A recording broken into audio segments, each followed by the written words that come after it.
জিলাত গৌৰীপুৰ ডুমৰদহ মহাপুৰুষ শ্ৰীমন্ত শংকৰদেৱ বিশ্ববিদ্যালয়ৰ 11তম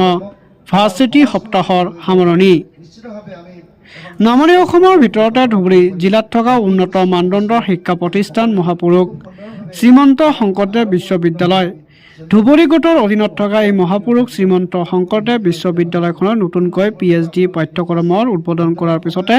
অনুষ্ঠিত কৰা হয় 11তম ভাৰ্চিটি সপ্তাহৰ 11তম ভাৰ্চিটি সপ্তাহ অনুষ্ঠানত অংশগ্ৰহণ কৰা পৰীক্ষাৰ্থীসকলক উৎসাহিত কৰাৰ বাবে পুৰস্কাৰ বিতৰণ কৰে বহু কেইগৰাকী বিশিষ্ট আৰু মুখ্য অতিথি উপস্থিতিত অনুষ্ঠানখনৰ সামৰণি কৰা হয় বুলি জানিব পৰা গৈছে। মই আপোনালোকৰ চেনেলৰ জৰিয়তে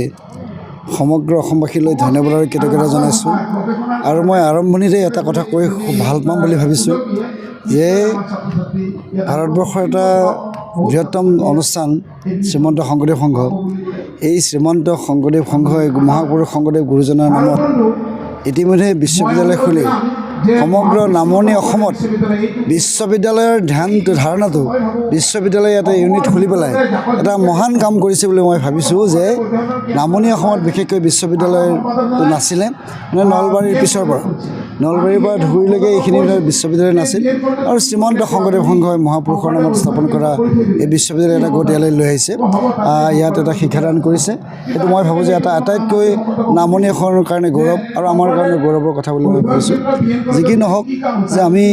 আচলতে এই শৈক্ষিক ক্ষেত্ৰখনক আগুৱাই লৈ যাবৰ কাৰণে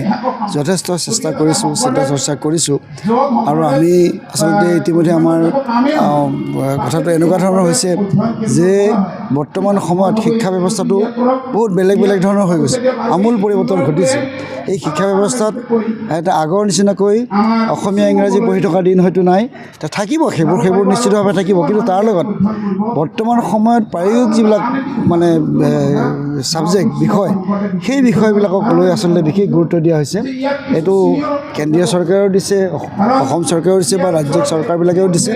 আৰু আমি শ্ৰীমন্ত শংকৰদেৱ সংঘইও সেই বিষয়ত যথেষ্ট চিন্তাশীল হৈছোঁ যে আমি সেইধৰণে আমি কিছু চিন্তা চৰ্চা কৰিছোঁ যে আমি আচলতে আমাৰ বিশ্ববিদ্যালয়খনে এটা নতুন মাত্ৰা পায়,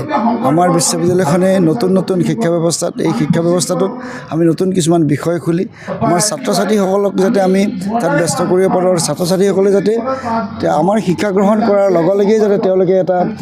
নিয়োগ ব্যৱস্থাত যাতে সোমাই পৰিব পাৰে, তেনেধৰণৰ আমি এটা ব্যৱস্থা কৰিছোঁ যে আমাৰ বৰ্তমান সময়ত আমাৰ ছাত্ৰ ছাত্ৰীসকলে নিবনুৱা হৈ বহি থাকিব নালাগে, আমাৰ পৰা শিক্ষা গ্ৰহণ কৰি এই শিক্ষাই যাতে তেওঁলোকক এটা কৰ্মসংস্থাপন দিয়ে, তাৰ কাৰণে আমি চেষ্টা কৰিছোঁ। আৰু আজি আমাৰ অত্যন্ত গুৰুত্বপূৰ্ণ দিন, ভাল দিন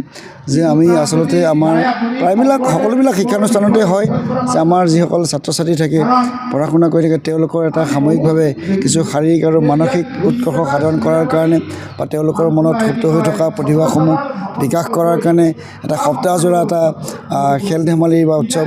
নৃত্য গীতৰ গান বাজনাৰ আয়োজন কৰা হয়। ঠিক একেধৰণে আমাৰ বিশ্ববিদ্যালয়ৰ এই গোটটোৱেও ধুবুৰী গোটটোৱেও তেনেধৰণে কৰিছে। আমাৰ এসপ্তাহজোৰা তেনেধৰণৰ ব্যৱস্থাৰ পিছত আজি সামৰণি দিন, আজি সামৰণি দিনটোত তেখেতসকলে যিসকলে পাৰদৰ্শিতা দেখুৱালে সেইসকলক আমি বঁটাৰে বিজয়ীসকলক আমি বঁটা প্ৰদান কৰিম। আজি ইতিমধ্যে আমাৰ এই কাম চলি আছে আৰু ইয়াৰ লগে আচলতে আমাৰ বিশ্ববিদ্যালয়খনেনো কি কৰিব খুজিছে, আমাৰ বিশ্ববিদ্যালয়খনৰ লক্ষ্য আৰু উদ্দেশ্য কি, আমাৰ